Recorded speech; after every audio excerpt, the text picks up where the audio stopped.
Lamentóse el joven de la fúnebre nueva. Más aún, al pensar en la pena que el exo habría causado en el ánimo de Brenda. Sobrabanle a él motivos para destinar un sitio de preferencia en sus afecciones y recuerdos al buen Zambique.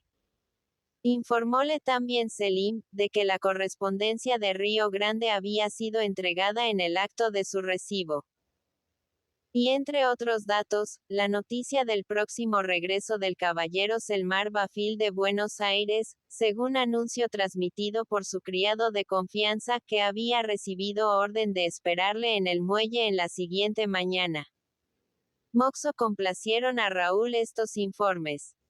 Apenas se restauró de las fatigas del viaje y hubose cambiado de traje, resolvió trasladarse a la casa Quinta Próxima, munido de las cartas a que hiciera referencia en su esquela a Brenda. No podía decidirse a aplazar aquella visita, tan interesante para él, de la que se prometía dulcísimas impresiones. Era tiempo de definir una situación que podría hacer la inercia intolerable, y complicar otros sucesos inesperados. Los propios impulsos de su amor le llevaban adelante, después de una tregua demasiado larga para las impaciencias del corazón. A pesar de todo, dirigióse no exento de dudas y de extrañas ideas a casa de la señora de Nerva. Preocupación fundada en los móviles secretos que inducían a ésta a resistir a sus amores. Al aproximarse a la verja exterior del edificio sintió precipitarse los latidos en su pecho. Por entre los primeros pilares, pudo percibir una gran parte del jardín. Y aquellos sitios tan queridos, que en nada habían cambiado, los árboles altos e inmóviles, la poética glorieta, los bancos de piedra pulida, los bustos marmoreos entre el follaje, los senderos de brillante arena de las playas, las flores meciéndose al arrullo de las auras tibias, la fuente con su pez de greda, los verdes festones de bejucos, los criaderos vestidos de galas irisadas en torno de los que solía deslizarse la falda blanca o celeste de Brenda, por las tardes, hablaron a su espíritu con el lenguaje de otros días, llenándolo de reminiscencias e ilusiones adorables. Las dudas y pensamientos importunos se desvanecieron. Solo quedó una imagen, que bien pudiera ser luz, aroma y melodía en el circunambiente de sus ideales. No necesitaba más para los raptos de su mente, contenida por hábito y tendencia a pesar de las afirmaciones de Bafil, dentro de los límites de ese amor humano, sin extremos arrobamientos místicos. Pero fervido, generoso, profundo, capaz de las grandes acciones y sacrificios que dignifican y enaltecen la vida. Raúl siguió avanzando con más ánimo y brío, en pos de estas alternativas y entusiasmos propios del estado de su espíritu. Dos carruajes veíanse frente a la verja. Este detalle no dejó de preocuparle un poco. Asaltólo entonces la sospecha de algún incidente extraordinario. Precedámosle algunos momentos en su visita. De pocos días atrás, en realidad, a partir de aquel en que Areva insinuara en el ánimo de Brenda una cruel sospecha, la anciana guardaba el lexo, llegando a inspirar nuevamente su salud serios temores. Parecía aproximarse una crisis peligrosa. El acendrado cariño de Brenda y su inagotable fuerza de celo, constituían el gran consuelo de la enferma en su quebranto.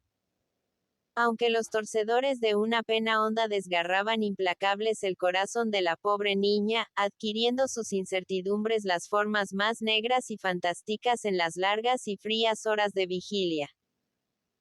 Dividían los grandes y distintos afectos, carísimos amores que empezaba a cubrir lo oscuro impenetrable, al flotar sobre ellos la duda con sus pliegues siniestros, sin que la fuera dado confiar a la que tanto veneraba, por el momento, las expansiones íntimas de su acerbo dolor.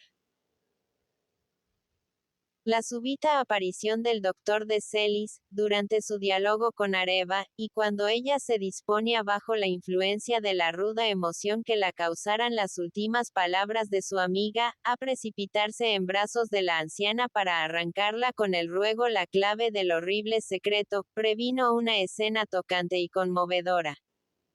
Y ahogó ella sus lágrimas y acalló sus penas resignándose a esperar con la vuelta de aquella salud querida, el regreso del ausente amado. Esos dos seres eran su único culto. Ante las revelaciones misteriosas de Areva y su actitud apasionada, casi irascible e hiriente, deseaba no pensar, no creer, no recordar, reprimir el vuelo de su imaginación y la actividad febril de su inteligencia que pedía a su memoria, infatigable, materiales de un pasado ya lejano con que iluminarse entre las tinieblas del enigma. Seria que Areva amaba a Raúl, y quería robarla su Dixa. Amarga duda. ¿Cuál sería aquella barrera insalvable a que ella aludiese en su despexo, levantada por una suerte impía como una amenaza de perdurable desventura? Terrible incertidumbre. Esta última pregunta, hablando consigo misma, mantuvo por largas horas en excitación su cerebro. El secreto se hacía de instante en instante más oscuro y temible, y ante él llegó a cerrar los ojos, como sucede cuando amaga un vértigo en la altura que domina a un precipicio.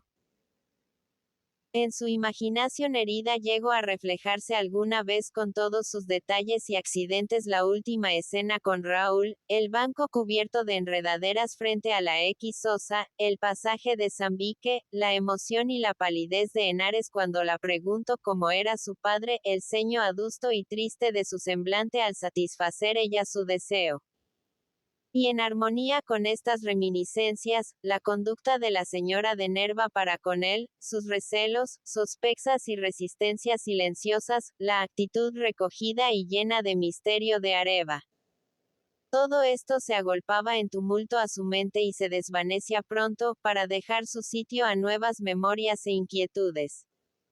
Cuán diferentes preocupaciones, que opuestos pensamientos, que encontradas emociones, que proyectos insólitos y loxas sin tregua en el fondo de su conciencia. ¿Había, acaso, algún genio adverso envenenado el aire de su soledad? Sentía en su cabeza un peso que la agobiaba y la abatía, privando a los ojos de su brillo y a la piel de su rosa admirable. Y en el seno un escozor sin alivio, persistente, dilacerante, crueles efectos de sus insomnios y torturas morales. En todas partes se notaba su presencia, y la servidumbre que la veía agitarse de continuo y andar inclinada, silenciosa, abstraída, concluyó por someterse al influjo del contagio, difundiéndose en la morada hermosa una gran nube de pesar y de tristeza. Si ella, que era el encanto de todos los ojos y el tema de todas las lenguas, había perdido su alegría, ¿qué ánimo podía aparecer contento y feliz mientras la septuagenaria al recobrar su salud, no volviese a su pupila su esplendor de primavera? En la tarde de que hablamos, encontrábase la joven a la cabecera del lecho de la enferma pasándole cariñosa su blanca mano por las sienes, en el ansia de que disminuyera la fiebre que consumía aquel cuerpo frágil y endeble.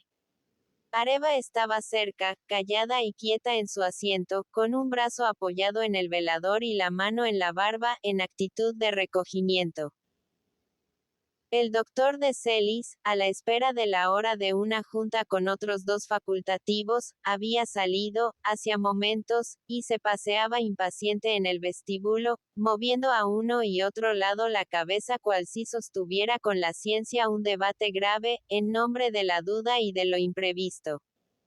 La digital purpúrea que podía contra el vicio orgánico.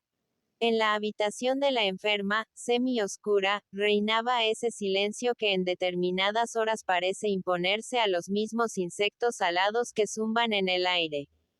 La anciana había tenido un rato de reposo. Al despertar, nombró a Brenda. Contestóla esta con dulzura. Aquí estoy. ¿Qué me quieres, madre? Ah, murmuró ella mirándola con los ojos muy abiertos y una expresión indefinible. Los dirigió enseguida a Areva. Esta se apresuró a preguntar con cariñoso interés. ¿Siente usted algún alivio ahora, verdad? Un poco, felizmente. No tengo la cabeza pesada y débil como anoche. Este corto sueño ha sido sin embargo bastante intranquilo. La fiebre tal vez, madre, dijo Brenda, acariciando solícita entre las suyas una de las manos de la enferma. No debes hablar, Moxo, que eso puede agravarte. En este instante, no, y quiero aprovecharlo en todo lo posible. El sueño fue extraño, como propio del delirio. Pero de él no recuerdo nada con lucidez, sino un detalle interesante. ¿Cuál? Que hablaba con tu padre, sobre aquel que le quitó la vida. Brenda experimentó una fuerte conmoción, y sus mejillas palidecieron. Areva hizo un ademán de ansiedad. Eso me induce a hacerlo ahora contigo, continuó la anciana con la voz trémula, sin apartar la vista de la huérfana, por el cariño que te profeso y por esa memoria para ti querida y venerable. Consuélame la idea de que no tienes queja de mí, y de que me quieres siempre con la misma ternura. ¿Podías dudarlo, madre mía? Balbuceó Brenda ahogada por las lágrimas. Ya ves que no, pero anhelo desvanecer en tu ánimo cualquier duda sobre mis intenciones acerca de tu porvenir. Oh, qué cruel estás, dijo Brenda con acento de dolor. Yo te suplico me dejes ahora concentrar en ti mis afanes y cariños. Olvida lo que me interese, por favor. No. Es preciso que me excuses, replicó la anciana temblando, con los ojos muy animados, y el ademán febril. Lo exige mi conciencia. Tu conciencia. Exclamó la huérfana estremecida. Oh. ¿Qué significan esas palabras en tus labios, madre mía? Brenda hizo esta pregunta llena de sorpresa. Habíanse abierto cuán grandes eran sus ojos azules que, fijos, inmóviles, empezaban a reflejar los fenómenos de una honda tribulación.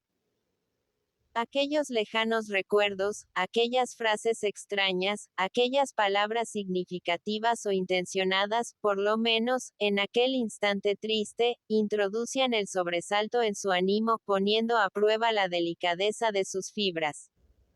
Parecía empezar a comprender. Areva aproximóse a una seña de la enferma.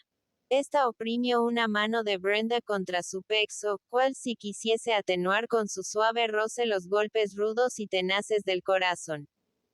Y empezó a hablar agitada, nerviosa, llena de verbosidad, como si deseara al precipitar sus palabras, arrojar cuanto antes de sí un peso intolerable.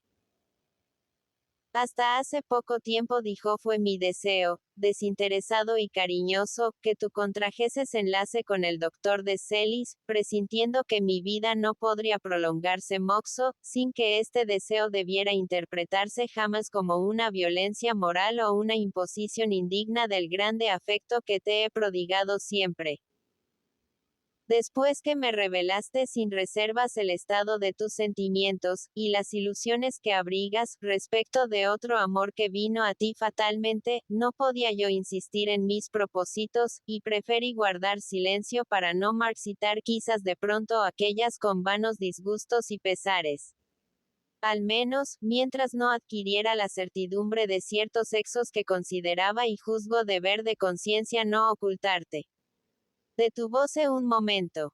Estaba un poco fatigada, con el rostro ligeramente encendido y la mirada brillante. Brenda, por cuyo corazón pasaban fenómenos inexplicables, hizo un ademán de ruego conteniendo el llanto. Pero ella, después de un fuerte suspiro, siguió diciendo: ¿Cómo podía yo obligarte? Dueña eres de seguir los naturales impulsos de tus sentimientos.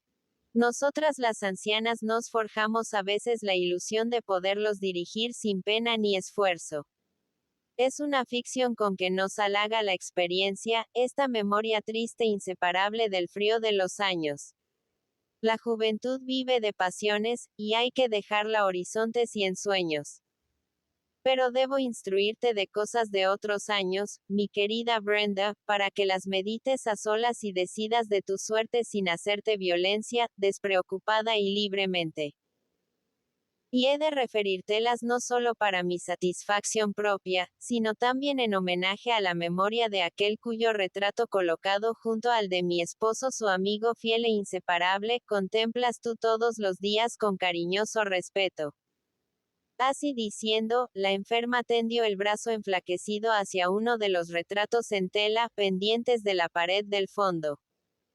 Brenda siguió el movimiento con otro rápido de su cabeza. Mi padre. Profirió, dominada por una emoción profunda. Sí, Pedro Delfort, dijo la anciana con tono grave y solemne, que hace años sucumbió en un lance de guerra. Tú recuerdas bien el suceso, origen de tu orfandad. No ignoras tampoco que una circunstancia casual me hizo testigo de la sangrienta aventura. Conservo aún grabadas en la memoria las facciones del matador. Se calló otra vez, clavando en la joven su vista turbada e inquieta, en que parecían reflejarse todas las congojas de su ánimo. Brenda sintió helarcele la sangre en las venas. Miró a su vez a la enferma con una expresión de desvarío casi atónita, y exclamó en medio de fuerte zozobra. Madre querida, concluye por piedad. ¿Qué relación existe entre esa muerte y mi amor? La anciana ahogó en su garganta un ronco sollozo, clamando rígida y angustiada. Yo nunca te dije quién le mató. ¿Y quién fue, Dios piadoso? Balbuceó Brenda retrocediendo un paso, con las manos tendidas hacia adelante, y pintado en su rostro el más vivo sentimiento de terror.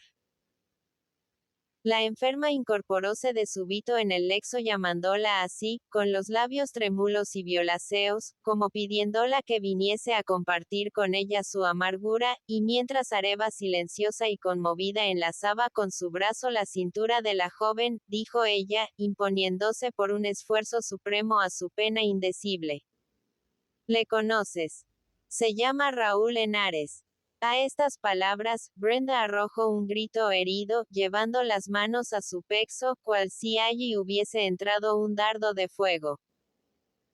Y arrancándose desesperada de los brazos de Areva, agitóse vacilante y ciega, presa de un vértigo, y fue a caer de rodillas frente al lecho, posando en él su cabeza, que sacudió con los últimos estremecimientos de un dolor agudo y horrible. A aquella voz desgarradora, la anciana postrada por el esfuerzo se desplomó en los almohadones lívida y sollozante, murmurando frases ininteligibles y misteriosas como esas que vagan por los labios ya incoloros y secos en la hora de morir.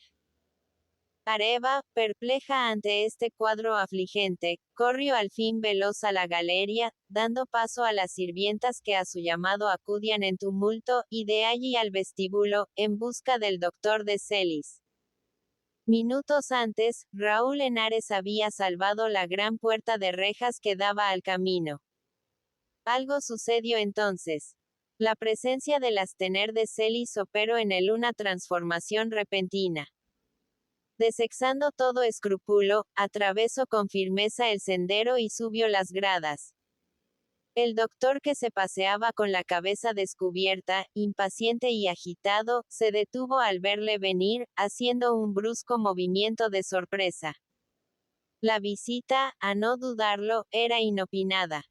Mas reponiéndose bien pronto, cruzóse de brazos y esperó. Una sonrisa irónica se dibujó en sus finos labios, animando su fisonomía con una expresión de placer singular. Aquel encuentro parecía propicio a sus planes de desagravio y de amor. La fatalidad arrastraba a su adversario a un trance amargo y duro, de cuyas consecuencias difícilmente podría librarse, y que debía herir sus fibras en lo más hondo, envolviendo su conciencia de improviso en la túnica encendida del remordimiento y de la desesperación. El despecho y el celo que bullían en el fondo de su ser, sin nublar la visión clara de su espíritu, prometíanse un triunfo incomparable.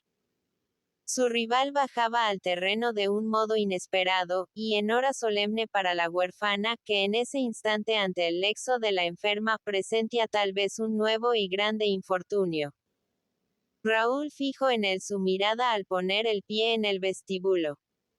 El doctor de Celis se mantuvo quieto, mirándole a su vez, la diestra puesta en los labios, cual si buscase detener la explosión de sus resentimientos. Y volviéndose de lado, dijo, procurando dar a sus palabras una entonación reposada y fría. Llega usted en un instante solo útil a la ciencia. Lo deploro, contesto en Ares reprimiendo una fuerte sensación. Pero eso me estimula a no desistir de mi propósito, aunque el caso sea grave. Por demás. Lo singular del exo, es que bastaría a la anciana enferma el anuncio de su visita para que se produjera en ella una crisis funesta. ¿Es el facultativo el que me hace una advertencia discreta, o es el pretendiente que intenta lastimarme? El joven acompañó la pregunta con un ademán vehemente, y un sobresalto que no intentó disimular, dirigiéndose a la entrada. De Celis, sin contestarla, dio 2 pasos hacia la puerta, diciendo en tono helado y grave: apele usted a lejanas memorias, que es posible duelan a usted recuerdos. Raúl se detuvo, irguiéndose altivo. Ninguno de ellos me avergüenza, contestó, midiendo a su adversario con una mirada enérgica y resuelta. Lo propio fuera, que jamás hubiese puesto usted aquí la planta. ¿Por qué? Su conciencia lo dirá. Error. Al lado de la que empaña la suya, mis culpas leves se disipan. No será usted víctima de una torpe alucinación. Lejos de eso. Lavó usted en su mano una mancha de sangre, pero en su memoria quedó otra indeleble. Aclare usted esa frase. Prorrumpió Raúl con asombro, y conteniendo apenas los impulsos de su cólera. Fácil es. Tenía de Celis el color de la cera y creíase que hincaba sus uñas en la piel conteniendo un arranque violento. En sus labios morados no había desaparecido la sonrisa esforzada e irónica del primer instante. La prueba de lo que una tradición oral cuenta, está aquí. Y tiene a más por testigo el exo en que ella se funda, a una anciana venerable. Al expresarse de este modo, de Celis llevó la mano al pexo, en donde sin duda guardaba el memorándum de Diego Lampo, exigido a este por Areva. Un recuerdo luctuoso cruzó entonces por el cerebro de Raúl, y una nube negra por su vista. Que afirma la tradición. Profirió sin reprimir un arranque de ansiedad mortal. Su adversario se alejó un paso, exclamando lleno de vengativo encono. Ella afirma que en el vado de un arroyo, el coronel Pedro del Fort, padre de Brenda, murió a manos de Raúl Henares. Raúl retrocedió, así como aquel que recibe un golpe de masa en mitad de la frente y al golpearse aquella con extrema violencia, lanzó una gran voz. Fatalidad. Sí. Prosiguió de Celis con ensañamiento cruel, por ahí le entró al padre la bala, dirigida por la mano del que ahora pretende la posesión de la huérfana como un derecho o despojo o pimo de la victoria. Raúl se alzó desencajado y convulso sacudiendo la cabeza con ademán imponente, y se lanzó con ímpetu sobre él, gritando de ira y de dolor. Calle usted, o le arranco la lengua. Por un movimiento simultáneo, de Celis se abalanzó a su vez, al proferir una interjección enérgica, y los rivales, cogidos de los brazos con rencor fiero, se miraron lívidos, frenéticos, implacables, buscando aniquilarse, con el solo fulgor siniestro de sus pupilas. De súbito, resuena la voz de Areva, alterada y llena de congoja. Doctor de Celis, urge su presencia. Acuda usted pronto. Tras de estas palabras, la joven apareció en el vestíbulo con la rapidez que imponen los casos graves y la agitación propia de una hora de angustia. La escena que allí se desenvolvía, la impuso y sobrecogió, arrancándola un grito de espanto y de sorpresa. Este grito contuvo a los adversarios. Los brazos cayeron de improviso.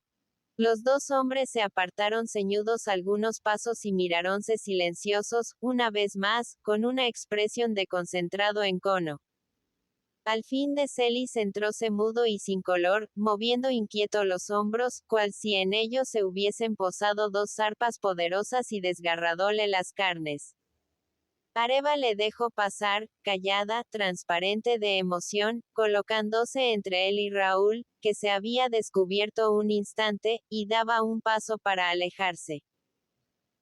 Ella le miró al rostro, página viva de los tormentos que dominaban su alma varonil, y en su alma se confundieron vehementes e intensos el amor, la admiración, el despecho, los celos, el enojo, para sucederle después, otra, con un reflejo de pesar infinito.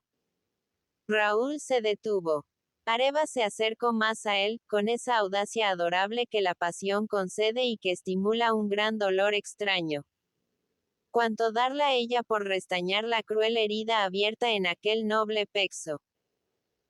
Al verla aproximarse con los ojos puestos en los suyos, y un aire de profunda simpatía, suave, pálida, bella, emocionada, el joven intentó sobreponerse al peso de su desventura, y descubriéndose de nuevo, dijo con acento bajo. Séame permitida una pregunta, por favor. Es para Brenda ese auxilio que usted ha reclamado. No respondió Areva con premura, y acallando todo sentimiento de despecho u orgullo. Es para la señora de Nerva, cuyo estado inspira seria inquietud. Gracias y perdón, sí he osado detener a usted en este momento de conflicto. Pero su bondad me dio ánimo. De regreso de un largo viaje, aquí vine para cumplir un grato deber, ajeno a lo que ocurría, y muy distante de pensar que la suerte me reservase un amargo sinsabor. Me aparto sin cumplirlo. Y al hacerlo, agrego a mi desdicha propia la penosa certidumbre de que aquí se sufre y se presiente un suceso irreparable. Alzó enseguida sus ojos a Areva que le contemplaba turbada y suspirante, y añadió en tono de melancólico ruego. Si de labios de la enferma recogiera usted mi nombre envuelto en un trágico episodio, que no se me condene en absoluto. Siquiera en nombre del principio de justicia que permite su descargo al reo. Sea usted piadosa. Del sacrificio que me impuso un destino adverso, al arrancar con mi mano la vida a un hombre, en época apartada, la conciencia no me acusa, aunque el corazón protesta lacerado, y llena mi alma toda con sus gritos de dolor. A estas palabras, inclinó Areva su cabeza, uniendo las manos, cual si aquel hondo duelo hubiese encontrado en ella un eco intenso y conmovido las fibras más sensibles de su ser.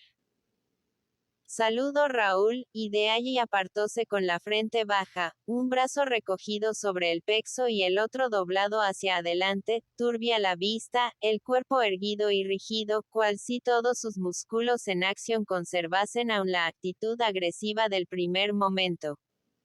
Vióle ella alejarse con un sentimiento de profunda pena.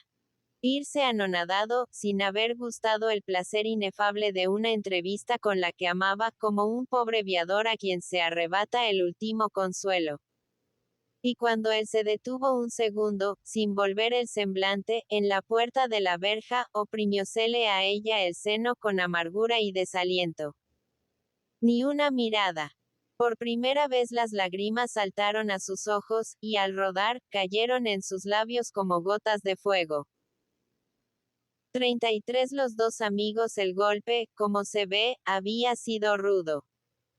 Moxas horas pasaron antes que Raúl pudiera recobrar la calma y el reposo necesarios para darse cuenta del éxodo y de sus consecuencias ulteriores. Cuán tristes las primeras que se siguieron a la revelación. La noche fue velada, llena de sombras, de fiebre y de pesar. Los abismamientos interiores se sucedieron en serie no interrumpida, a cada excitación nerviosa, lo mismo que acaece en los días de duelo. Todas las ilusiones que había acariciado en la ausencia, todas las esperanzas dulcísimas que la pasión fomenta y la fantasía engalana, surgían y revolaban en la boca de la cima en que se hundía su pensamiento atormentado, para desaparecer fugaces a cada asomo de la amarga realidad de su destino.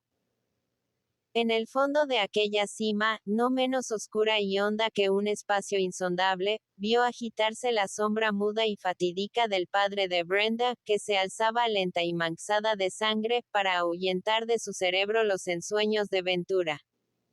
Y luego, en los bordes, con las manos tendidas y demudado el semblante por una inmensa pena, la blanca imagen de la huérfana, que pedía al fantasma le revelase un nombre. Acordábase después, de la escena en el cementerio, de la fecha inscrita en la piedra negra del sepulcro de Pedro del Fort, de su encuentro con la joven, y de la impresión que su presencia causara en el ánimo de su protectora, renovada la noche del baile en casa de Stuart. Estas reminiscencias iluminaban su espíritu, a intervalos, hasta que otras, más lejanas, acudiendo en tropel, concluyan por vencer toda duda acerca del sangriento episodio, de que él fuera protagonista. Ante ese convencimiento íntimo doblegabéis su ánimo al peso formidable del recuerdo, y desvaneciase la más humilde esperanza de piedad y de perdón. ¿Podría ella, acaso, imponerse al exo tremendo, a la ley moral que loxa con el sentimiento en las profundidades del alma, al que vulnera cuando no domina, y provoca las reacciones severas que postran y abaten los organismos delicados? Y él, que podría exigir al amor casto y puro, amargado por la certidumbre absoluta de ese exo, u ofrecerle en desagravio que no fuese una corona de azahares adornada de crespón. Había que rendirse a una realidad inflexible y abrumadora. Fácil era al ingeniero inteligente y hábil, vencer los obstáculos de la naturaleza, corrigiendo sus formas y modificando su estructura. Abrir caminos a través de las moles de granito haciendo bóveda inmensa de una montaña. Lanzar hilos por encima de los esteros y boscajes espesos y hundir cables hasta donde no alcanza el furor de las tormentas. Descender audaz a la mina oscura, a las criptas pavorosas y a los declives de los torrentes, donde apoyar un maxón de fábrica. Desviar las aguas de un río, ahondar su cauce y convertir con su riego en suelo fértil una pampa desolada. Hacer palacio aéreo de lo que fue Sosa humilde y espléndido parque de la Floresta Virgen.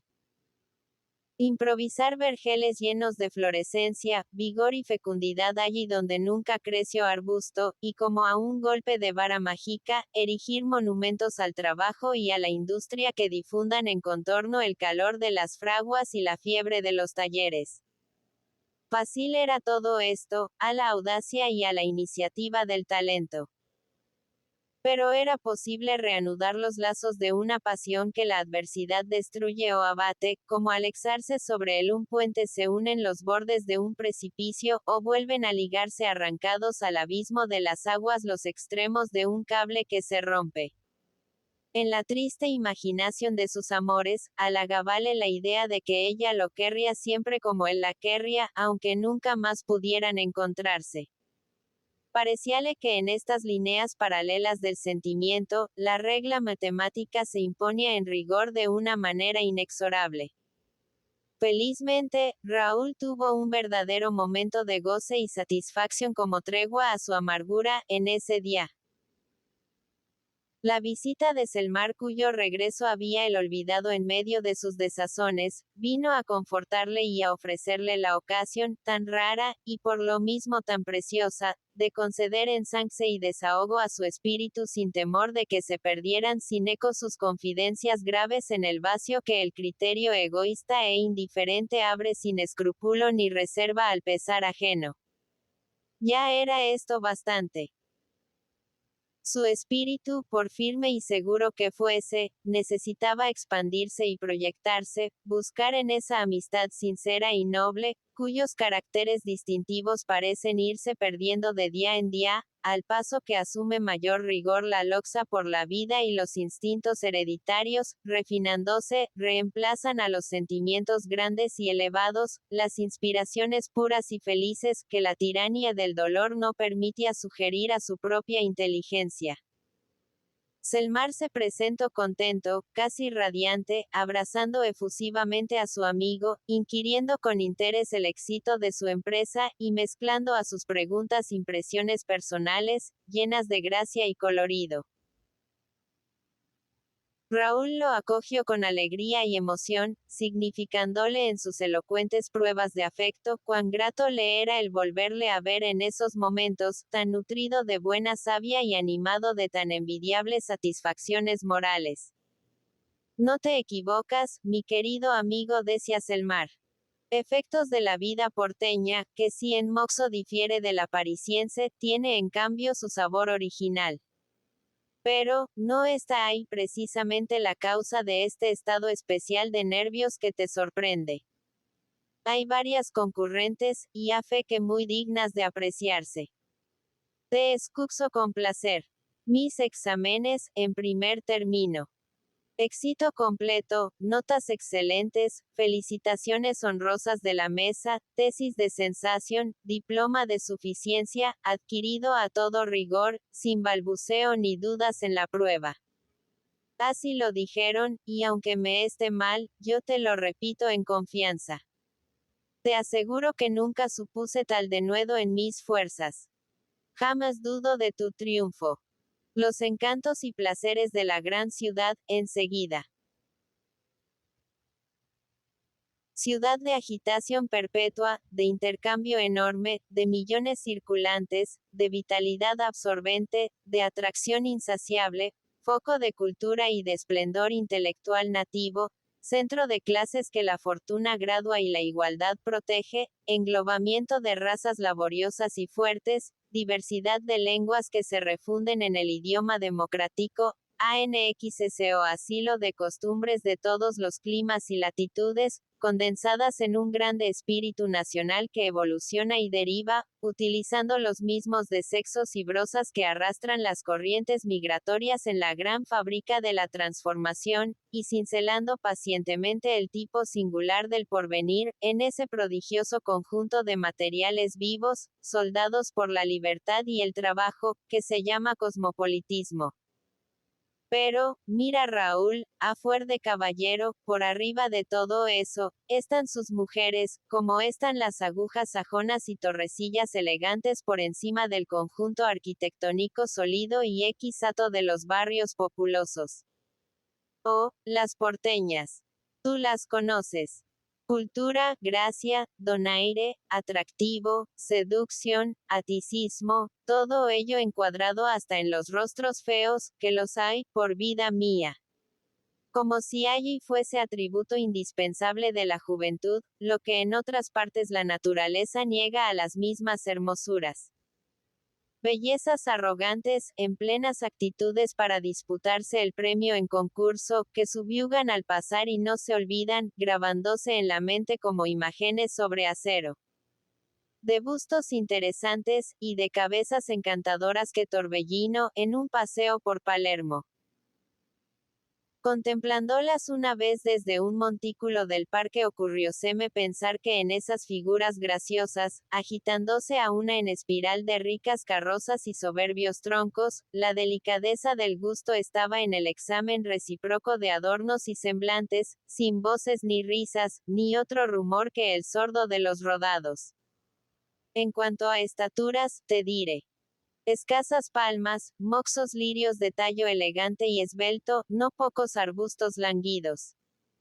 Pero en general, donosura, espiritualidad, gusto exquisito para apartar al ojo observador de los defectos y concentrarlo en la faz saliente de los méritos. Veo que vas desertando, observó Raúl, que hacia momentos esforzaba una sonrisa. No creas. Y en prueba de ello, vengo a mi tercera razón de regocijo, que es la primera en grado de importancia. La buena acogida de Areva. Acabo de saludarla. Nunca la hallé tan afable, tan comunicativa y llena de promesas. Baste afirmar que mi esperanza se ha confortado, mi fe robustecido y elevadoseme la mente al poético devaneo. El recibimiento fue más que cordial y amistoso, intencionado y sentimental. Lamente un detalle. La presencia de Julieta. Estuvo agresiva, rebosante de malicia en sus preguntas y ocurrencias. En justa represalia, pude haberle narrado el sueño que en la noche anterior me solazo en mi camarote. Pero, me tenía Areva demasiado entretenido, para darle el placer de una réplica. En realidad, amigo mío, hasta ese sueño me había predispuesto a dudas y sospechas graves. Cerrado apenas el párpado, en altas horas, exhibióseme primero Julieta, disfrazada de india, con plumas de loro en la cabeza y cintura, carcaj lleno de flexas con curaro y jaxa de piedra, a propósito para derribar un jaguar de un solo golpe.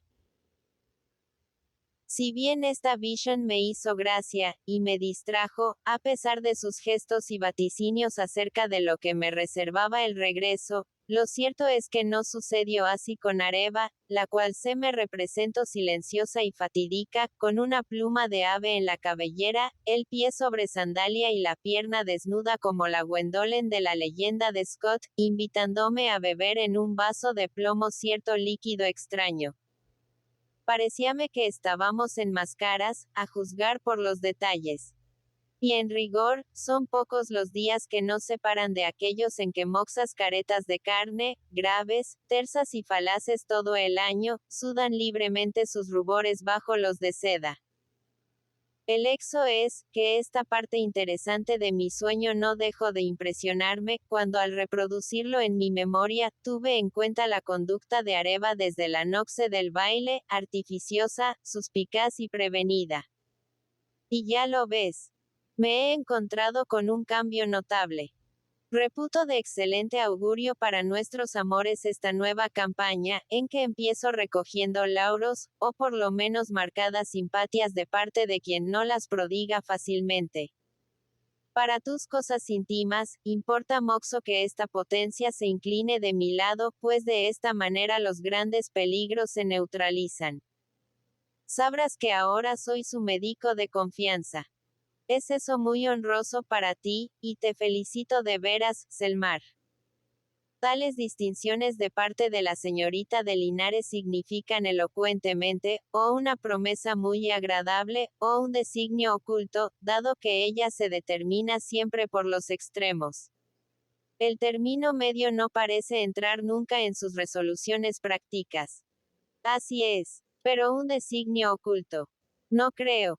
Hablóme de un reconocimiento médico que debía practicarse esta tarde en el cadáver de una mujer, pidiéndome me prestase a acompañar a De Celis y otro facultativo en la autopsia. Según sus informes, se trata de un crimen misterioso por las circunstancias que lo rodean, y en cuyo esclarecimiento la justicia se preocupa con excesivo celo. Añadió interrumpiendo a Julieta empeñada en demostrarme cuán enterada estaba siempre de las tragedias de amor, que la víctima había sido uno de los seres infortunados a quienes ella protegía. Y que la interesaba vivamente el triste drama en todos sus pormenores, por lo que se había permitido hacer esfuerzos en sentido de que yo interviniese en el reconocimiento con éxito satisfactorio. Manifiesto que mi regreso no podía, pues, haber sido más oportuno, y que empezaba por utilizar mis servicios en un caso que la afectaba hondamente. Lejos de rehusarme, agradecí la distinción, prometiendo instruirla mañana en todo lo relativo al suceso de la muerte de su infeliz protegida. Pero, estoy advirtiendo, Raúl, que tu semblante denuncia algo anormal.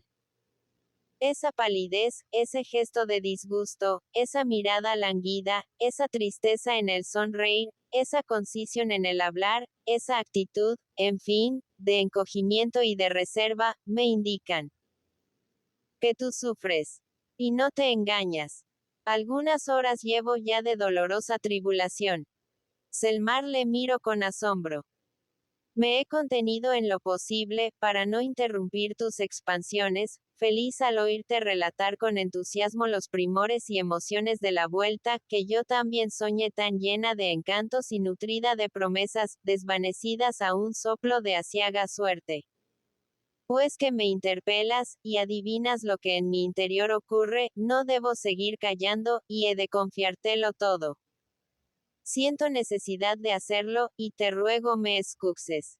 Estoy ansioso, Raúl repuso Selmar aproximando su silla, y disponiéndose con verdadero interés a recoger sus confidencias. Mas, ante todo, dime. ¿Es de tus amores que se trata? Y esto pregunto, porque en casa de Areva, donde haya reunido selecto número de damas, nada pude sorprender que tuviese atingencia contigo o se refiera a Brenda. Aunque, aguarda. Ahora infiero.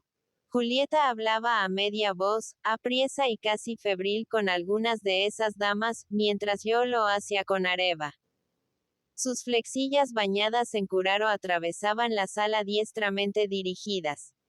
Luego aquellas me observaban con cierto disimulo y extraño aire de discreción, y hasta de impaciencia, agregare, como si mi entrada al salón hubiese interrumpido el relato de una grave historia. Me explico porque los semblantes revelaban tan distintas impresiones, y fluía misterio, de los ojos y corrían frases singulares en el círculo. Empiezo a sospechar que fueran el tema tus amores, es decir, lo sensacional y reciente, que otros comentan, expurgan y critican antes que aquel a quien interesan haya podido penetrarse bien, moxas veces, de la importancia o trascendencia de sus actos. Tal vez. No sería eso tampoco de extrañarse. Lo que voy a referirte no es ya un secreto para los que pudieran interesarse en conocerlo. Cuando el rigor del destino abruma, nada escapa a los vientos de la publicidad, ni el sollozo íntimo que se confía al silencio y a la noxe. De tal modo las alegrías o los infortunios de un solo ser, traen consigo mismos un rumor que al propagarse, se entra en todas las almas, y despierta 100 ecos, como el cuerpo vivo que al rodar de lo alto de una montaña arranca con sus voces en las concavidades y vacios, lo único que el desierto puede dar, en su alivio. Inútiles y vagas repercusiones. Sincero, apasionado, henchido de esperanzas, y de fe cual se está una vez siquiera en la vida. Yo he sido a mi regreso, ese viajero que pierde pie en la cumbre al fin de la improba jornada y vese arrastrado en la caída, sin fuerzas ni voluntad para asirse a los arbustos espinosos que cubren el áspero declive. ¿Recuerdas que más de una vez hemos departido acerca de la causa que podía obrar en el ánimo de la señora de Nerva para hacer oposición a mis pretensiones? Sí. Pues bien. De esa causa he de enterarte ahora. En la ausencia no dejo ella de preocuparme, sin conseguir, sin embargo, dominar mi espíritu, que dividia su actividad entre las atenciones propias de mis tareas, y las memorias del amor en las horas de descanso, bajo la tienda del campamento. Pero lo cierto es que fue indispensable una escena violenta, a mi regreso, para que yo advirtiera el error en que vivía, y de la poca importancia que había dado a aquella conducta, o al móvil que la aconsejaba. Me penetre recién del alcance de la duda o incertidumbre que me asaltó alguna vez, y desexe luego, cuando al recordar uno de mis sexos pasados, precisamente el del fatal secreto, creí descubrir en él cierta relación misteriosa con los sencillos recuerdos de Brenda sobre la muerte de su padre. ¿Podía yo, acaso, por vagas presunciones, rendirme a la terrible evidencia de haber causado su orfandad?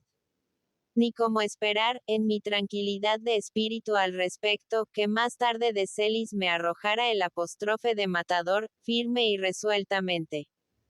Luego, eso era cierto. Preguntó Selmar, con estupor, recalcando en cada una de sus palabras. Amarga verdad, dijo Raúl. Hace años, en un lance de la guerra civil, lance singular e inesperado, yo di muerte a un adversario cuyo nombre he conocido recién ahora.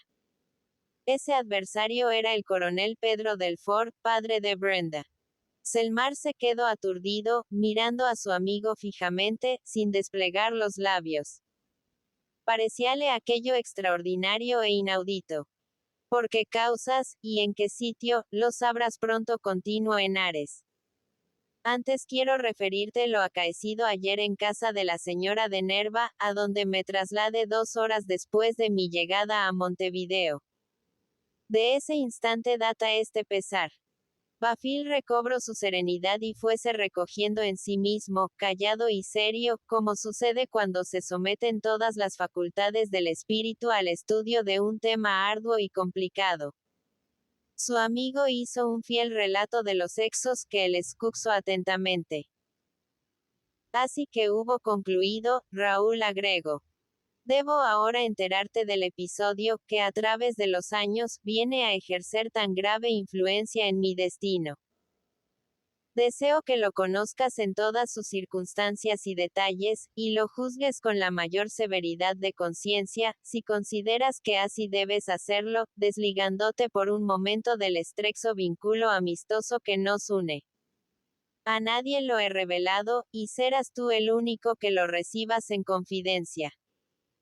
Cuán lejos estaba yo de imaginarme en la época en que se consumó el exo sin mayor trascendencia entonces, que él llegaría a decidir de mi suerte en lo futuro, como si constituyera un delito expiable y ominoso.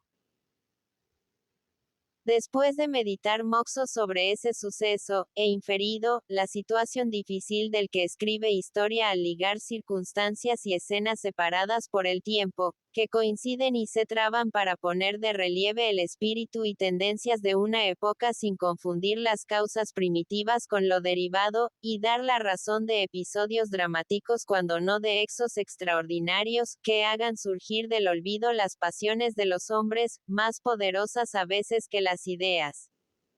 La verdad, que es su luz, suele perderse en los fondos ya sin ecos del pasado. Y cuánto tino y sagacidad deben emplearse, al ahondar y escudriñar. Algo análogo sucede al anatómico observo Bafil, como hablando consigo mismo, que busca en labor delicada y paciente, y logra al fin coger con la pinza, entre carnes trituradas y desexos tejidos, el extremo de la arteria que desangra. Si prosiguió Raúl, reuniendo sus recuerdos, paso a buscar el perdido eslabón, transportándome para ello al tiempo de los entusiasmos ardientes, oh edad en que nada se rehúsa, cuando una grande ilusión de la patria, pura y radiante, llena todo el espíritu de ideales y de ensueños, y confunde en estrecha alianza las últimas inocencias del niño con las primeras pasiones del hombre. Pero, ante todo, lee estas líneas que escribí hace años, y que he hallado entre mis papeles. Así que concluyas, reanudaré el relato. Y Raúl dio a su amigo unas cuantas páginas manuscritas, que en la noche había colocado en la mesa, después de pasar por ellas, su vista con precipitación febril. Selmar las desdobló silencioso, y se puso a leer. 34 El episodio épocas singulares aquellas, de agitación y de conflicto acompañadas siempre de hermosos espejismos e imágenes de luz, en que la ardiente juventud confía en la eficacia del sacrificio cruento y sueña con la grandeza de una patria concebida fuera del campo asignado a la realidad. Tiempos azarosos de combate, en que no son extraños los que van al encuentro y en que una sola bandera, flameando en ambas filas, recuerda al patriotismo que ella ampara para todos a su sombra, el mismo derecho al aire, a la tierra y al fuego. En una de esas épocas nos encontrábamos, y se desenvolvía un drama sangriento. Grave querella de familia, conflicto entre hermanos, que la razón no había podido dirimir y se relegaba al juicio de Dios. No a semejanza de dos paladines, en los cantos de la epopeya, que embrazando la adarga se acometen y pelean vestidos de bronce, sin levantarse las celadas, por la sola dignidad de la cimera, sino cara a cara, en nombre los unos de sinceros extravios, y los otros de castos ideales y nobilísimos ensueños. Todo el país ardía en guerra. Íbase a dar una nueva batalla. Los contendientes habían concentrado todos sus elementos para esta acción decisiva y determinóse lo indispensable para aguzar sus armas, como aseguran hacen los leones con sus garras al salir de las cavernas. La misma fiebre, el mismo celo, idéntico coraje. Todo presagiaba un choque formidable, y venían el uno hacia el otro los ejércitos, ora a marchas forzadas en columnas paralelas, ora deteniéndose o retrogradando en batalla en busca de un teatro adecuado a la tragedia. En ciertos lugares, el repliegue o la contramarcha de flancos se hizo difícil, y la evolución cesó. El panorama, a todos rumbos, era alegre y sonriente. La tierra gorda y negra ofrecía el grano de la abundancia, sus sabrosos frutos la vegetación arbórea, franca hospitalidad la mansión del labrador. Parecía aquella la región del trigo. Un arroyo franjeado por ligeros boscajes serpenteaba al pie de las coxillas, destacándose en forma de hilo plateado en pequeñas planicies, y perdiéndose en los declives y hondonadas, para presentar a lo lejos en algún llano de cultivo su doble festón de talas, sauces y espinillos en caprichosas isletas. En otra dirección, distinguíanse árboles solitarios junto a moradas humildes, doradas mieses, caminos de agaves, grandes parvas amarillentas y ganado doméstico esparcido en terrenos de pastoreo. La paz, la tranquilidad y el trabajo reinaban en aquellos sitios, hasta la llegada de los ejércitos. Enormes culebras de anillos de acero, que debían dejar a su tránsito surcos más profundos que los del arado, llenos de un riego de sangre viril y generosa. En parajes semejantes, ya acosado por el cañón, dio el frente uno de los ejércitos, como el paladín que midiese campo y sujetara al corcel, haciendo crujir al volver cara con fiero estridor todas las piezas de su armadura. Nada más imponente y majestuoso que el movimiento de las columnas en su desfile final, y en la formación de la línea, cuando deslizándose por retaguardia de la cabeza o avanzando de frente en perfecta alineación, fusiles al hombro, en sus cujas las lanzas, empujados los cañones, desnudas las espadas, desplegadas las banderas, batientes los tambores, las dos masas preparan el encuentro llenas de fe y de brío, buscando el plano donde harán pie firme hasta destrozarse con el plomo y el acero.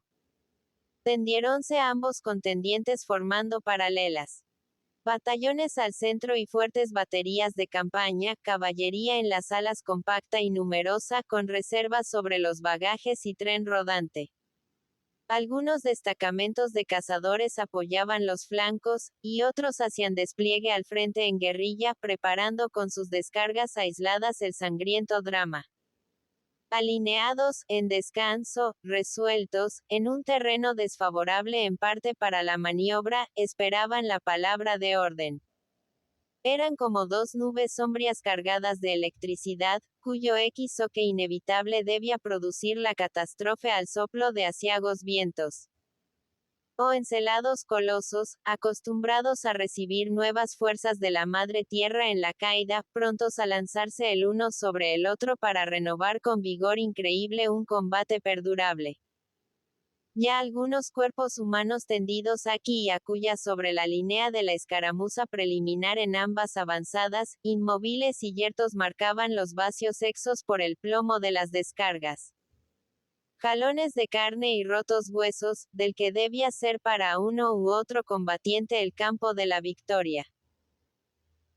A intervalos de los dos centros que se contemplaban mudos, siniestros y airados, partían relámpagos en medio de espesas humaredas, y el hierro pasaba rugiendo por los claros de las guerrillas, abría brecha en la línea firme e inmóvil que cubría en el acto el hueco, o rebotaba en las colinas con equivoque estridente levantando hierbas entre una niebla de polvo. Entonces un clamor lúgubre surgía de las masas de las alas, compuestas de inquietos escuadrones, como si la guadaña de la muerte hubiese girado vertiginosa sobre todas las cabezas. Vibraba sonoro en el espacio el toque del clarín, los caballos escarbaban la tierra temblorosos con sus remos delanteros, y se sucedía luego un silencio solemne al estampido del cañón. Cruzaban errantes por la altura anchos jirones de negros vapores, que ocultaban de vez en cuando un sol rojo y candente, a cuyos fuegos verticales flameaban los aceros y se hacían hornillos, boinas, gorras y morriones. Estremecimientos misteriosos recorrían la línea. Pisas cruzaban por delante de ella hablando, a cada combatiente en lenguaje seductor, los genios sonrientes del hogar tranquilo, los recuerdos alados, las claras visiones de otros días, llenos de promesas y amores venturosos. Toda una vida pasada, bella, fascinadora, adorable, con sus goces, esperanzas y amarguras. Porque, si no, estaban los rostros pálidos, los ojos brillantes y febriles, entreabiertos los labios, las manos nerviosas, aunque altivo y resuelto el continente. Es que oreaba todas las sienes el aura fatídica que precede al horror de la pelea, buscando revelar la frágil carne arrastrada a la boca de los cañones por la fortaleza del ánimo y el sentimiento del honor. Pues el exponer la vida por el mismo amor que se le tiene, es la prueba de los valientes. En esa hora precursora de la gloria o del sepulcro, cuantos detalles conmovedores se ofrecen a la vista. El veterano de faz curtida examina melancólico la caja de su fusil, y prueba luego si encaja bien la bayoneta destinada a abrirle paso en lo recio del entrevero. El joven soldado encomienda al compañero en caso de suerte más feliz, un tierno adiós a la madre afligida que le espera. El bizarro oficial se acuerda de su novia al colgarse del carpo la dragona, que ella anudo entre lágrimas y sonrisas en el puño de su espada. Las espuelas del lancero valeroso hacen música de trémulos. El artillero, apoyado en el mango del escobillón, calcula las trayectorias de las bombas enemigas y el blanco probable de sus gruesos proyectiles. El porta imberbe contempla la bandera, emblema de leyendas cuyo astil mantiene con orgullo, y tiembla a la idea de que se rompa como el hilo de su vida en mitad de la batalla. El clarín prueba la embocadura de su instrumento cual si nunca hubiese arrancado de él una nota guerrera, y el tambor con los palillos en la boca ajusta los parches de su caja, presintiendo ya cercano el momento grave del redoble. Esta conmoción natural del soldado, minutos antes de romperse el fuego, nubla también la frente del más bravo sableador que haya abortado, la leonera de los caudillos.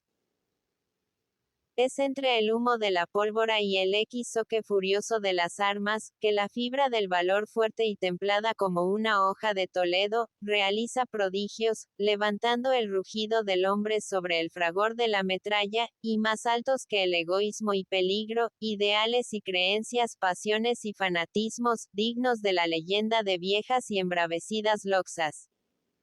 A aquellos estremecimientos en la línea sigue bien pronto un pequeño avance, y luego un nuevo alto fatídico.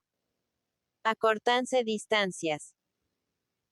Las relucientes filas de fusiles de pistón, los guías tremolantes en los extremos de los batallones, las banderas de blancas moarras y soles de oro, las lanzas enhiestas con sus medias lunas y airosas banderolas, los estandartes de seda y dorados borlones, flotando entre el haz de los aceros y corceles de batalla, todo se agita de improviso a la voz de los caudillos, que en breves y enérgicas arengas arrastran las huestes a la acción.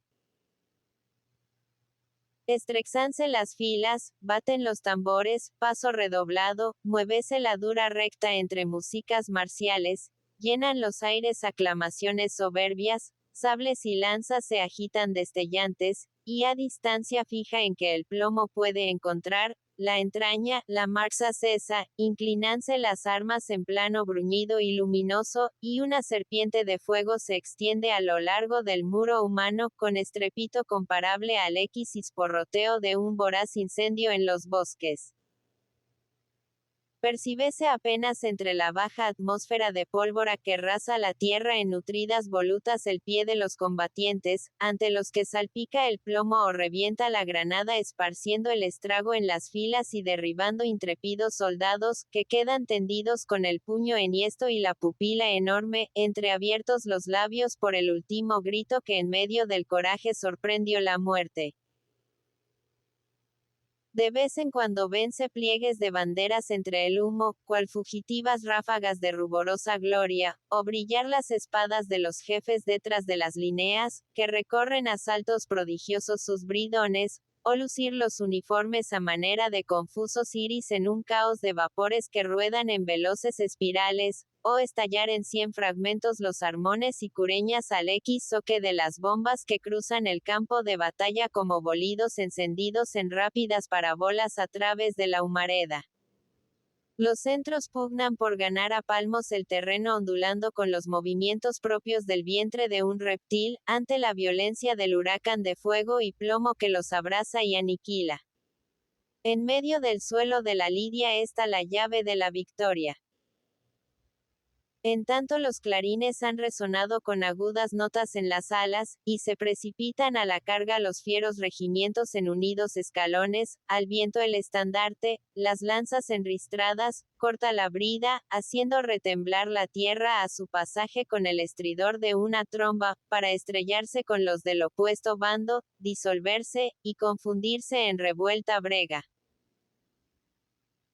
Torneo sin cotas, sin yelmos ni broqueles, brazo a brazo y hierro a hierro, en que no es solo la fe política la que alienta el brío de los campeones, que se buscan, se llaman, se insultan, se acometen en tumulto, clavándose en las moarras y medias lunas en nombre de un agravio, de un martir, de un recuerdo, hasta cubrir el suelo de cuerpos destrozados y miembros palpitantes sobre los que han de pasar los dispersos a rienda suelta, sin oídos para el lamento ni piedad para el amigo. Los moribundos se incorporan por esfuerzo supremo y vuelven a caer bajo los cascos de los caballos que corren despavoridos resoplando con las narices dilatadas en medio del tropel, ora sin jinetes, que han lanzado de la montura en el entrevero, ya arrastrando de los estribos en masas informes los carabineros desarzonados en el zoque formidable, ora embistiendo lacerados por la espuela el obstáculo imprevisto o el profundo barranco en que ruedan y se trituran caballo y caballero. Se estaba en las horas ardientes de la loxa y de las cargas dignas de la trompa épica, si la alta poesía pudiera alzar sus cantos en homenaje a un heroísmo partido en dos por el furor de los hermanos. Los regimientos disueltos en el zoque, se agrupan y escalonan al toque del clarín. Sucédense las refriegas, los retos, los lances singulares. Y a la caída de un valiente se arremolinan los jinetes en redor, formando con sus rejones tintos como una clava de guerra, en instante en que estalla la granada sobre el sitio y con su lluvia de mortíferos cascos reduce el grupo de centauros a un solo hacinamiento de miseros despojos. En el extremo opuesto, las bayonetas se defienden de las lanzas y han caído algunos escalones. Pero los que vienen detrás se abalanzan en el furor de la carga y se ocan contra el cuadro, donde pierde el caballo su valeroso caudillo.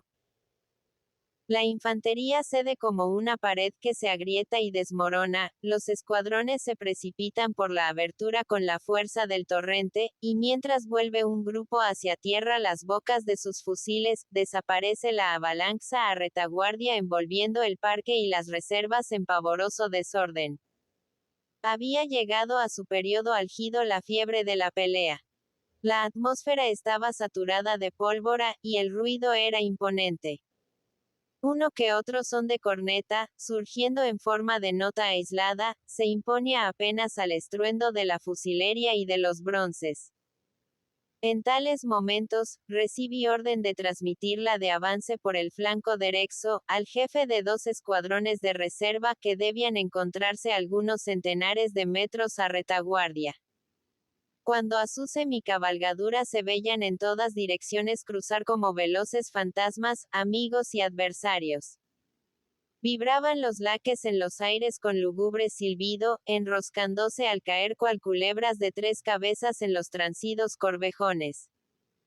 Y en las altas hierbas amuscadas por el taco ardiendo, vagaban sin rumbo carros y furgones, destruidos los arreos, desbocados los troncos y salpicadas las ruedas con la sangre de los heridos. Algunas balas encadenadas traspasando la línea en diversas trayectorias y prolongado ronquido, picaban las lomas lejanas esparciendo en las alturas espigas y terrones, para ir a sepultarse con sordo golpe en las faldas de las coxillas. A mitad de mi carrera, una ancha zanja casi oculta por altos cardizales contuvo el ímpetu del caballo que se abalanzó de costado, bufando ruidosamente. Allí habían caído confundidos, maxucados y cubiertos de sangre varios soldados de caballería dispersa, que alcanzó en su fuga un tarro de metralla a la orilla del barranco en que se detuvieran, sembrando el sitio de tercerolas de cazoleta, dagas y astillas de lanzones. A algunos metros de aquel osario, sobre una pendiente suave se debatía por incorporarse, cogido como lo estaba por su cabalgadura, un negro ya viejo, cuya lanza de clavo hundida por el regatón en el cieno de la cuenca denunciaba a lo lejos con su banderola triangular un sitio de catástrofe. Este soldado estaba ligeramente herido en la cabeza, con una pierna debajo del caballo. Y tanto él como los que yacían en la fosa, pertenecían a un escuadrón que había bandeado la línea, en medio del desorden, para ser víctimas de uno de los proyectiles de su propia artillería que sobrepasaban el blanco. Escogí aquel lugar para mi pasaje. En momentos que me aproximaba, uno de los perseguidores disperso a su vez en el frenesí de la carrera, exaba pie a tierra con ánimo de ultimar al adversario, cuyo alazán postrado por la fatiga y el golpe, sacudía sus cascos en el aire amenazando aplastarlo con su peso. Ante la manifestación de aquellos instintos que solo debieran revelarse en la pelea, nunca en el triunfo, me indigné increpando al soldado su conducta. Contestóme con una risa feroz. Exigí con vehemencia. La daga brillaba desnuda. Pique espuelas cuando el victimario ponía el pie en el declive, pero en vez de darle de punta con la espada que llevaba en la diestra, lance sobre él mi caballo derribándole sin sentido a un golpe de los encuentros. Socorrí enseguida al jinete negro, que arrojaba gritos de gozo, más bien parecidos a alaridos. Y el cual saltó con la agilidad que da el temor sobre su alazán, ya de pie, alejándose después de agitar su sombrero, sin preocuparse de recoger la lanza clavada en la pendiente. Toda esta escena duró pocos segundos. Por mi parte, castigando recio, salí de la hondonada. Salve los agaves del linde opuesto, y me lance por uno de los senderos de un campo cultivado. Algunos minutos duró el impetuoso galope. Me había alejado ya bastante del sitio del combate, sin alcanzar a distinguir la tropa de reserva. Y, suponiendo al fin que se hubiese replegado hacia la margen del arroyo, no muy distante a mi izquierda, me apresuré a explorarla desde una alta loma. Pero fue en vano. Los escuadrones habían mudado sin duda de posición para evitar ser envueltos en la vorágine, así que fueran acuchillados los fugitivos por la caballería vencedora. Evolución oportuna, según pude verificarlo pronto. El suelo retemblaba bajo el galope furioso de los regimientos enemigos en desbande. Cuando volví el rostro divise bien cerca grandes grupos de jinetes, a toda brida, tendidos sobre el cuello de sus corceles, la espuela en los ijares y empuñados los sables curvos en actitud de dar frente para tentar fortuna con la última carga. Oyase a lo lejos como una diana de victoria, roncos toques de clarín mezclados a espantosos clamoreos. El horizonte cubierto de cúmulos sombríos, parecía surcado de fuegos eléctricos, a semejanza de los que brillan al declinar la tarde en una tempestad de verano. Zumbábanme los oídos, y sentía las sienes caldeadas por la fiebre. Ya no podía retroceder sin ir a perderme oscuramente en el entrevero formado a mis espaldas por los que fugaban y perseguían, ciegos y aterrados los unos, los otros frenéticos e implacables. El arroyo no ofrecía paso hasta aquella altura, y resolví buscarlo más abajo, en un claro de árboles que desde mi posición percibía e indicaba la existencia de un vado. Así era en realidad. A pocos metros, un hermoso edificio se erguía dominando las dos orillas, y acaso los más apartados terrenos, desde un alto mirador. Apenas detuve el galope, se abrieron de súbito las hojas de un balcón que enfrentaba el arroyo, apareciendo en él una dama anciana, quien tendió el brazo hacia mí con ansiedad, dirigiéndome frases que no pude percibir distintamente. Por un momento permanecí perplejo. Pensé en el móvil piadoso de las buenas almas, y lo agradecí en aquellas horas de peligro. Pero, no podía detenerme sin faltar a mis deberes un minuto más. En truenos redoblados me llegaba el ruido de la batalla. Balas perdidas y sin fuerza salpicaban en los trigos, y casi encima de mí resonaban violentas detonaciones de los que defendían su vida en el desbande. No había que hesitar. El declive era suave, y bajé al galope. A los dos lados se elevaban algunos sauces llenos de frescura y de verdor. El vado estaba al frente. Mi caballo se entró en el agua lodosa dando resoplidos de ardiente sed, pero ya en el medio levanto de pronto la cabeza, sacudiendo las crines. Era que otro jinete acababa de penetrar por el extremo opuesto, quien al divisarme, sujetó las bridas sin volverse. Involuntariamente recordé a la dama del edificio, que dejaba a mis espaldas, y deduje la razón de su ansiedad y de su llamado. El que tenía delante era un hombre de porte altivo, barba negra, vivaz mirada y ademán enérgico. Traía una divisa con lema de oro distinta a la que yo llevaba, sable a la cintura, y lanza con virolas de plata, bien plantado en la silla que oprimía los lomos de un fogoso tordillo negro. Éramos adversarios. Nos miramos breve instante en silencio, con esa sorpresa natural en todo encuentro imprevisto. Y acaso esperando que, lejos de nuestras respectivas líneas donde el mismo ardor estimula a los hombres al combate y los hace insensibles al exterminio, cierta conciencia de su irresponsabilidad en la acción colectiva. Lejos de allí, donde no es la intención calculada y fría la que mata, sino las pasiones en conjunto y en común excitadas, hasta el punto de ignorarse a qué cuerpo ir a la bala, cuando se ataca la pieza o se muerde el cartucho. Lejos del fuego que se expande y comunica en la multitud, haciéndola sentir como un solo corazón y agitarse como un solo brazo, depondríamos nuestras diferencias, en holocausto a esa idea de justicia que reposa en el fondo de nuestro ser, oprimida por las demás, pero que al surgir e imponerse a los rencores y a los instintos nos humilla en la intimidad de su confidencia, haciéndonos verdaderamente humanos. No parece que él pensara así. La sorpresa duró poco. Impulsaronle quizás mi juventud temprana, su hábito de mando, su dominio sobre la hueste, que el prestigio arrastra y el ceño del caudillo impone. Y amagándome con su lanza, me intimó que le abriese camino, o me rindiera. Ni una, ni otra cosa era posible. Yo tenía que pasar forzosamente. Advertido de esta decisión, precipitó su tordillo negro sobre mí con el mayor denuedo, obligándome a apoyar grupas contra los árboles para evitar con el ímpetu del encuentro el ser arrancado de la silla. Apenas amartillé la pistola que llevaba al arzón, el hábil jinete se inclinó sobre el cuello de su caballo, infiriéndome una lanzada en el brazo izquierdo que alcanzó a la cruceta del hierro. Hice fuego entonces, manteniendo con esfuerzo mi posición en la montura.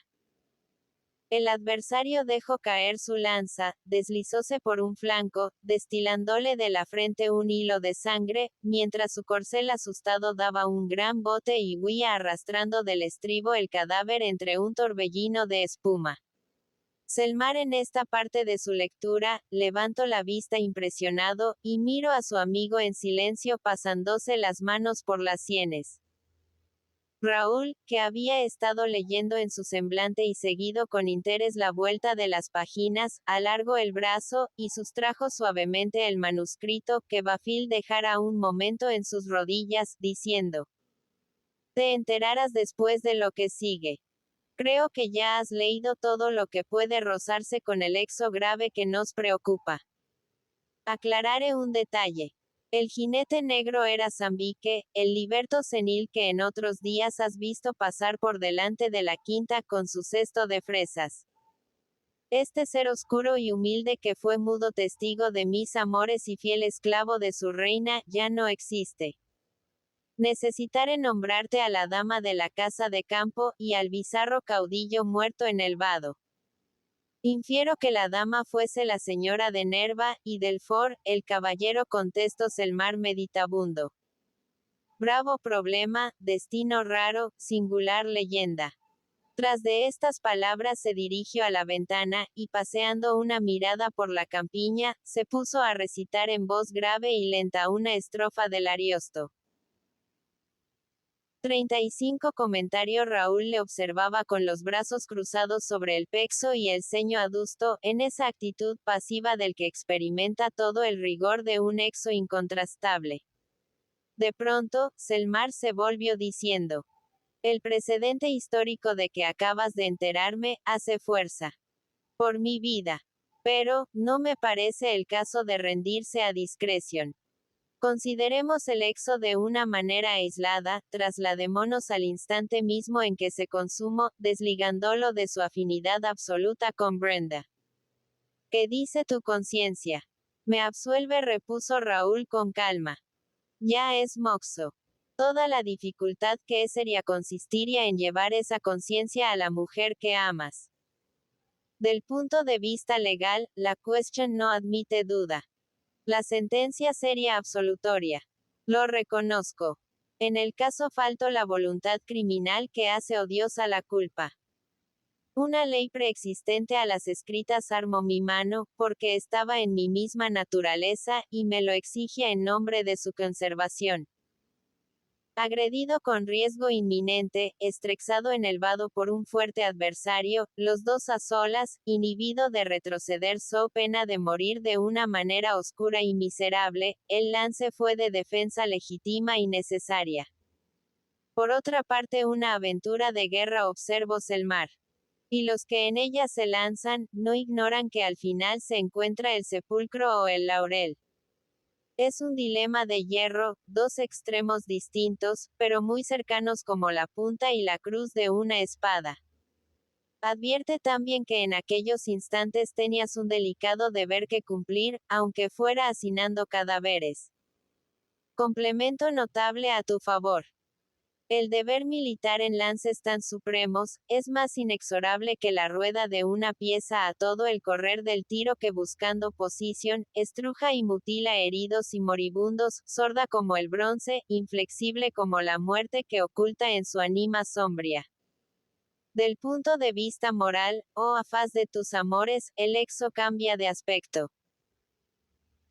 Me imagino el dolor de Brenda, sobrecogida a un paso de su dixa por una revelación semejante, la loxa tenaz entre el recuerdo y la pasión, el deber y el sentimiento, disputándose un predominio imposible por ahora, si hemos de creer que el cariño filial subsiste en la intensidad de sus ternuras y el amor ha seguido en ella un crecimiento noble solo propio de los seres elevados. Me figuro su aspecto físico, su quebranto visible, sus espasmos y soledades cual sucede en las grandes tribulaciones, en que no se piensa ni se descansa, sino que se sueña o se delira, en que la idea semejante a un ave que no se posa, se alza, desciende, gira, se complace en su tormento mientras dura la excitación del cerebro.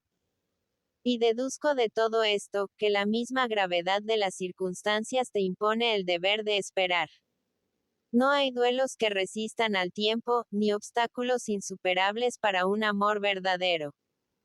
La tendencia irresistible a expulsar el temible huésped del dolor aproxima a la dixa suspirada, aunque quede alguna raíz de la pena. Pero la persuasión no será obra exclusiva del tiempo, sino tuya también.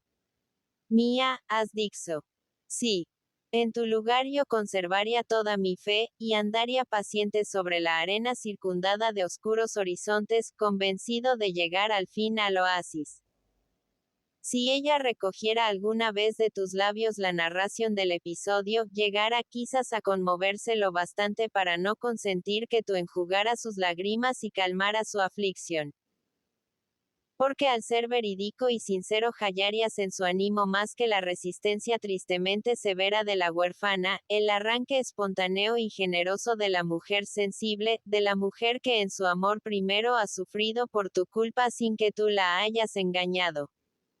Raúl se incorporó en su asiento con los ojos brillantes. Y tendiendo el brazo, lleno de ansiedad. ¿Crees eso posible? Pregunto. Sin que me asalten dudas. Agrega una circunstancia deplorable, que preveo, y sobre la que tú mismo no habrás dejado de meditar. La de la muerte de la señora de Nerva en plazo más o menos breve, según los informes que me fueron transmitidos por Areva. Te impondré de ellos. En la junta de facultativos realizada ayer, el resultado fue de funesto augurio. Ningún remedio seria. Bastante heroico para combatir el vicio orgánico. La hipertrofia llevaba rápidamente la enferma a su terminación fatal. Era cuestión de días, quizás de horas. Tendría derecho a presumir, por mi parte, después de haberte oído, que una violenta escena íntima, coincidiendo con la que tuviste con De Celis por la misma causa y sobre el mismo exo en la habitación de la enferma haya influido, de un modo considerable en su grave estado físico. Y a ser cierta esta sospecha, no, deberíamos extrañar el inmediato desenlace. Calcula sus efectos. La muerte de su protectora afligirá a Brenda en la medida de sus anteriores infortunios. Pero, al quedar de nuevo sola en el mundo, ha de sentir la necesidad de un consuelo que nadie podrá ofrecerle, sino aquel que la hizo llevar luto desde su primera juventud, y que es precisamente el que ella ama y no olvidará un instante en la soledad de su dolor. Estarás presente en su espíritu y contigo ha de soñar. Te acariciara a toda hora, preguntándose qué pena ha de imponer por una culpa inexpiable a su noble caballero, besándote en el misterio sin permitir que tú la beses, y gozándose en los delicios indecibles que la ilusión crea en los grandes, perdurables amores.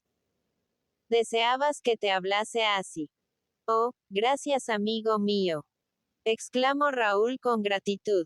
Tus palabras me llenan de dulces esperanzas. Pero añadió con acento bajo, ellas irradian al penetrar en mi espíritu, para desvanecerse como hermosos juegos de luz al frío soplo de la realidad. Paréceme imposible. Imposible. No lo veo así.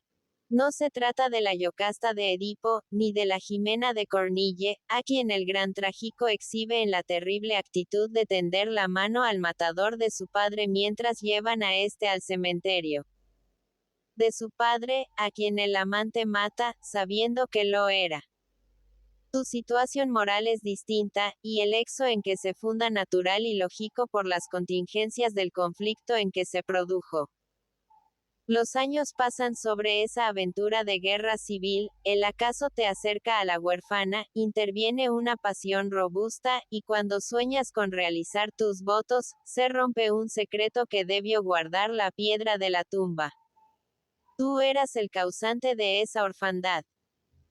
Mas como todo daño se indemniza y todo infortunio se compensa, por ley natural cuando no escrita, siempre que dos organismos selectos sepan compenetrarse, infundirse el uno al otro sus noblezas y abnegaciones profundas, porque dudar Brenda de la dixa, y tú de su perdón.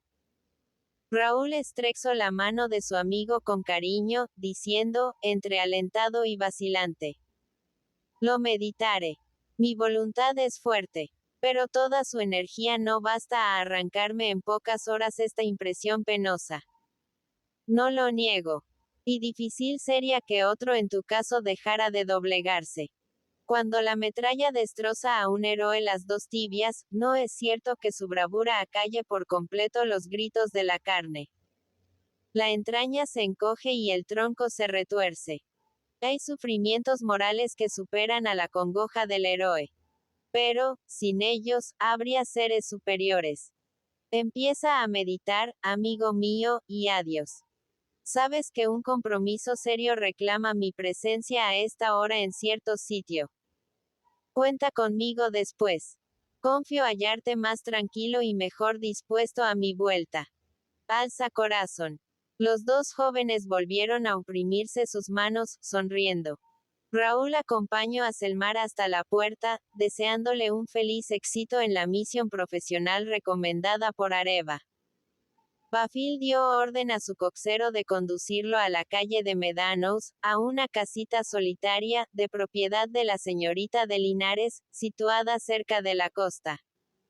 A pesar de los primeros tortuosos trayectos, la distancia podía ser fácilmente recorrida una vez que hubiese entrado el carruaje en la calle de Cebollati. Selmar miró su reloj. Marcaba las 4:30. Te doy 15 minutos, dijo al coxero. El coxe arrancó con la mayor celeridad. 36 Autopsia. El trágico fin de Gerardo y Cantarella sorprendió a la señorita de Linares en medio de los graves conflictos por que pasaban los moradores de la casa Quinta de Nerva.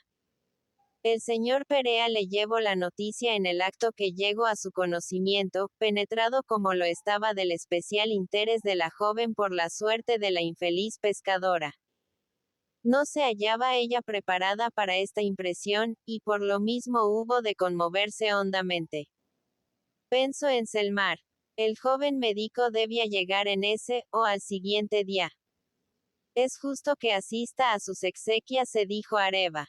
A él se debe la extinción de una familia.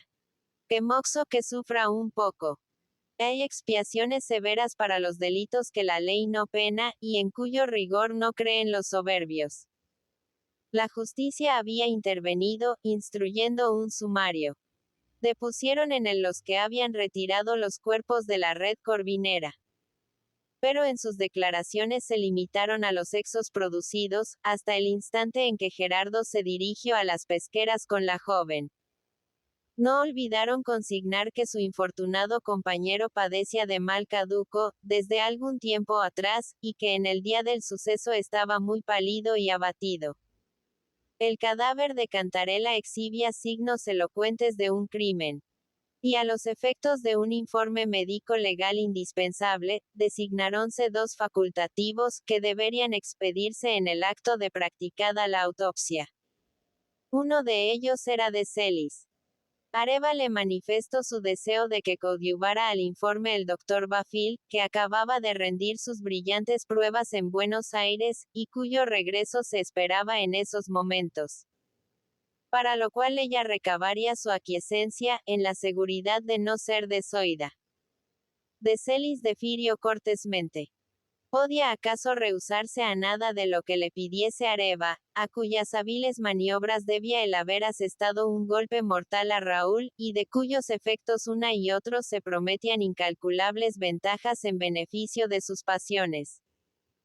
Para la operación del reconocimiento científico, Areva había cedido la pequeña casa de que hemos hecho mención, y a donde fue trasladado el cadáver de Cantarella, el día del suceso, por la noche.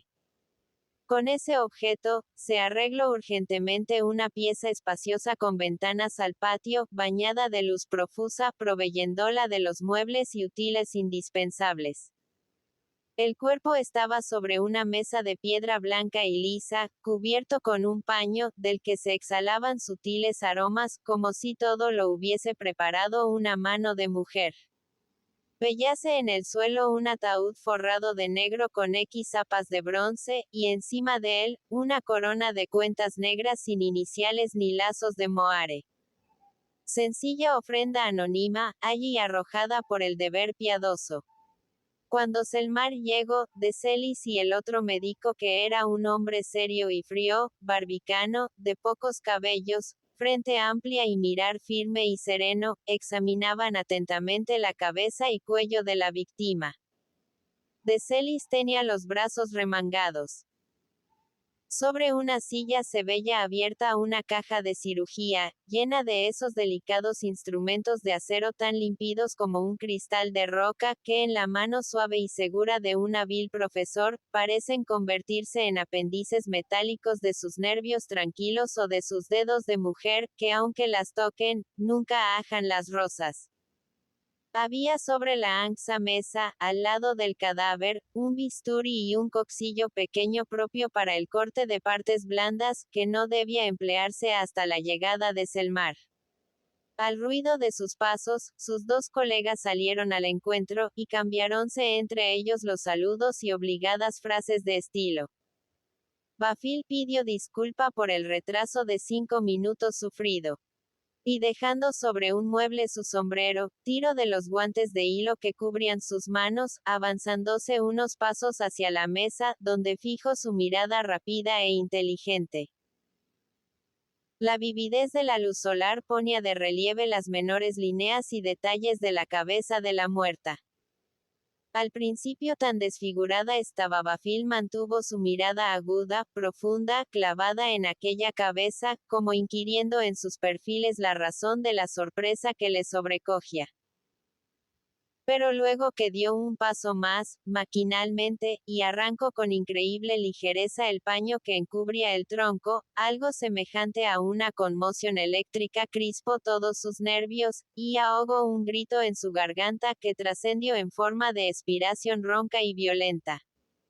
Los otros médicos se miraron. Selmar permaneció inmóvil, con la vista fija en la mesa. Estaba yerto.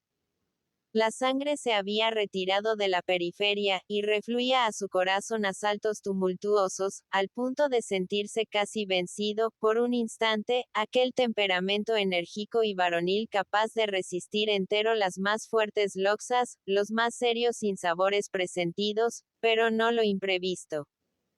La cabeza de Cantarela, el semblante hermoso que él había llenado de caricias en sus horas voluptuosas de muy cercanos días, presentaba un aspecto lúgubre y horrible. Tenía la boca casi abierta, las encías y los labios amoratados, saliente la extremidad de la lengua, de un color negro de crespón. Las mejillas cubiertas de manchas, los ojos fuera de órbitas, la frente sajada, cual si en ella hubiese alguno trazado círculos con la punta de un puñal. Todos los signos imborrables de una muerte violenta se descubrían en aquel rostro alterado, que era apenas un trasunto irónico del semblante encantador del hada de las costas. ¡Qué expresión desesperada en esta máscara verdinegra! Un brazo había quedado encogido, y la mano parecía llevar sus dedos al cuello, en parte circuido de manchas violáceas. La piel de las sienes presentaba pequeñas heridas de labios o bordes incoloros, sin duda por la acción del agua marina. El seno estaba intacto. De Celis se fue acercando a la mesa. Y creyendo interpretar el pensamiento de Selmar, después de seguir su mirada penetrante y escudriñadora, se apresuró a decir: «Observa usted el cuello. En realidad he notado también ahí las huellas de una mano, que debe haber sido de un vigor nada común.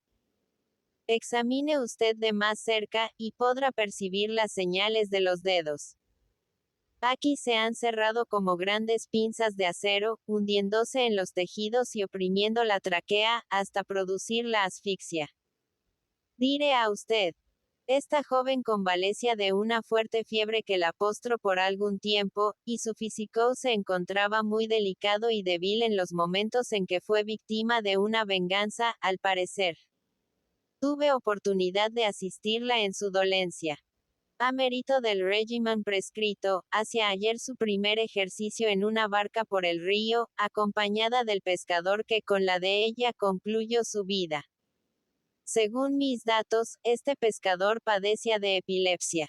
Selmar, interrumpiéndole, sin prestar atención a sus palabras, le miró de una manera que hubo de inspirarle inquietud. El joven esforzó una sonrisa, murmurando: «Asfixia por estrangulación». Su acento era extraño. Parecía hablar consigo mismo, sin preocuparse para nada de la presencia de sus dos colegas. Sus ojos volvieron luego a fijarse con honda insistencia en las facciones de la muerta, y algunas frases entrecortadas salieron como soplos de su boca. Verdaderos desahogos de un sollozo, dominado en su intensidad por un esfuerzo supremo. «Nótanse lesiones interesantes», dijo el médico de la barba cana, «en los parietales. Muy especialmente, en el izquierdo. Se reconoce a primera vista que la cabeza ha sido sacudida contra un objeto sólido y consistente, tal vez contra las banquetas de las bandas o las barras del lastre, y esto ha debido suceder cuando la víctima sostenía loxa con el que la oprimía ya el cuello con la fuerza de una tenaza. Advierta usted la posición de ese brazo, enarcado y contraído, y los rasguños en los dedos. La víctima, oblutando enérgicamente, parece haberse desgarrado la piel con sus propias uñas. En el parietal izquierdo se percibe un ligero hundimiento. Cortaremos en esa parte la cabellera, repuso de Celis, antes de sajar la piel del cuello. Creo que el examen debe empezar por las lesiones del cráneo. Enseguida extrajo de la caja una tijera. Bafil se puso bien cerca de la mesa, más reposado y frío, y dijo con acento firme: ni cortar, ni sajar. De Celis se quedó mirándole, con el instrumento cortante en la mano, y pasando los dedos de la otra por sus hojas, un tanto sorprendido. Es necesario en mi concepto objeto. Pero no en el mío. De Celis se encogió de hombros. El otro médico movió la cabeza. Ambos cambiaron una mirada de inteligencia. Opino como el doctor de Celis, dijo aquel, y aun cuando el señor discrepe, el cometido impuesto debe cumplirse de una manera concienzuda, es elemental. Exclamó de Celis, sonriendo con cierta agitación nerviosa, y llevando la mano a la espléndida cabellera de la muerta. Esta además la lección, repuso Selmar con la frente nublada y el labio trémulo. Mis motivos tendré para oponerme a que se profane ese cadáver. Absténgase usted de cortar, caballero. Extraña conducta. Pese a los dos. Prorrumpió Bafil. Me opongo, y no se ha de hacer. De Celis puso un gesto desdeñoso, e introdujo la tijera en el cabello. Selmar, rápido y osado, dejó caer su mano fornida y potente como una zarpa leonina sobre la de Lastener, arrancándole el instrumento.